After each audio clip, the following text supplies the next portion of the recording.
पश्चिम बंगाल विधानसभा चुनाव में भाजपा को मिली बढ़त से आगरा के भाजपाइयों में जबरदस्त उत्साह देखने को मिला। ब्रज क्षेत्र कार्यालय पर कार्यकर्ताओं ने ढोल नगाड़ों के साथ जश्न मनाया और एक दूसरे को मिठाई खिलाकर मुंह मीठा कराया। जश्न के दौरान केंद्रीय राज्य मंत्री प्रोफेसर एसपी सिंह बघेल ने कहा कि पश्चिम बंगाल में भाजपा को मिला जन समर्थन लोकतंत्र और विकास की जीत है। ये बंगाल की जनता की जीत है।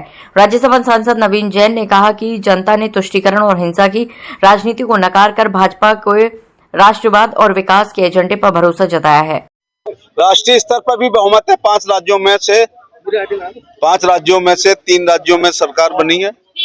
पश्चिम बंगाल की खुशी सौगुना इसलिए है कि पहली बार वहां श्यामा प्रसाद मुखर्जी ने जिस अपेक्षा उम्मीद आकांक्षाओं को लेकर के जनसंघ की स्थापना की थी, उनके राज्य में पूर्ण बहुमत का कमल खिला है, सरकार बनी है।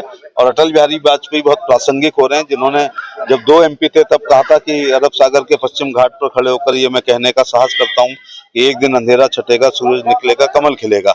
अब हमें दिमाग पर जोर डालना पड़ता है कि किन राज्यों में और केंद्र शासित प्रदेशों में बीजेपी एनडीए की सरकार नहीं है। तो ये देश के प्रधानमंत्री मोदी जी की नीति, रीति, सिद्धांत, कार्यक्रम, कल्याणकारी योजनाएं और खास तौर से अमित शाह जी की रणनीति और बूथ अध्यक्ष से राष्ट्रीय अध्यक्ष की परिश्रम की पराकाष्ठा से कमल खिला है।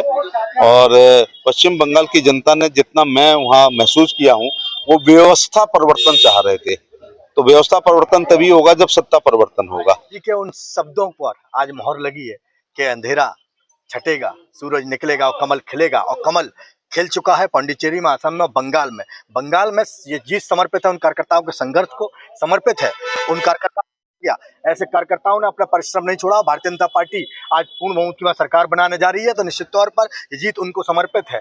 बंगाल आज मुक्त हो चुका है ममता के अराजकता से, ममता के उस शोषण से बंगाल आज मुक्त है। और निश्चित तौर पर मोदी जी की रणनीति, अमित शाह जी की रणनीति, हमारे महामंत्री आदरणीय सुनील बंसल जी की रणनीति, शुभेंदु अधिकारी जी का संघर्ष, दिलीप घोष जी का संघर्ष और असंख्य ऐसे कार्यकर्ताओं का संघर्ष, जिसके संघर्ष को आज पूरी मोहर लग चुकी है। और आप देखिए उत्तर प्रदेश का भी इसमें महत्वपूर्ण योगदान है। योगी जी का स्ट्राइक रेट 82% से भी ज्यादा है। जहां जहां उन्होंने प्रचार किया वो सीटें पूरी भारतीय जनता पार्टी की जोली में है। तो उत्तर प्रदेश के भी नेतृत्व को, योगी जी के बुलडोजर मॉडल को और योगी जी के सुशासन को भी मोहर लग चुकी है। और निश्चित तौर पर बंगाल में जो हुआ है, और आप कल सुबह के बाद देखिएगा, भयमुक्त बंगाल, विकसित बंगाल, विकासशील बंगाल और एक समृद्धशाली बंगाल की स्थापना भारतीय जनता पार्टी की सरकार अपने नेतृत्व में करेगी।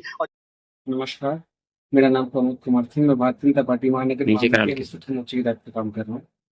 देखिए, जैसा कि हम सबको उम्मीद थी, परिणाम उचित स्वरूप आए हैं। बंगाल में भारतीय जनता पार्टी की सरकार 40 साल बाद बनने जा रही है और ये सभी देशवासियों के लिए, सभी भारतीय जनता पार्टी के प्रत्येक कार्यकर्ता के लिए एक विश्वास की जीत है कि उस विश्वास को कहीं ना कहीं अन्य राज्यों में भी आगे लेके जाएंगे।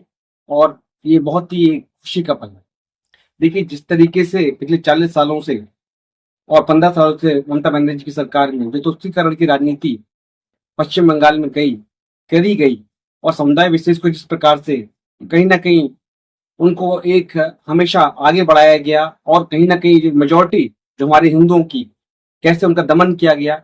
पिछले वर्ष और पिछले चुनावों में किस प्रकार से भारतीय जनता पार्टी कई कार्यकर्ताओं की हत्या कर दी गई, इन सब का जवाब अब भारतीय जनता पार्टी की जब सुशासन आएगा, जो जिस प्रकार से मोदी जी का जो हमारा नारा है, सबका साथ सबका विकास सभी का प्रयास, उस नारे को कहीं ना कहीं हम आगे लेके चलेंगे। और बंगाल में भी हम भी उम्मीद करेंगे कि आने वाले समय में एक हमारा बंगाल एक अच्छे राज्य की तरह एक विशेष राज्य का दर्जा प्राप्त करे और आगे बढ़े। अगर बात करें बंगाल की, तो महिलाओं का फीडबैक लिया गया। महिलाओं के फीडबैक में यही आया है कि हाँ, मोदी जी की सरकार में महिलाएं सुरक्षित रहती हैं, तो हमें भी सुरक्षा मिलेगी।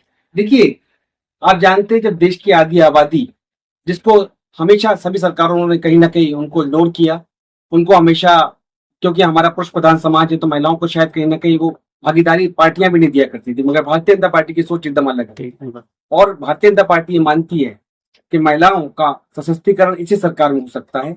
और बंगाल में तो काली मैया का पूजा का एक विशेष महत्व है। तो कहीं ना कहीं भारतीय जनता पार्टी में जिस प्रकार से देश की आधी आबादी ने विश्वास जताया, उसी प्रकार से बंगाल की महिलाओं ने भी अपना विश्वास जताते हुए भारतीय जनता पार्टी को इस जीत एक प्रचंड बहुमत दिलाने में एक अहम भूमिका निभाई।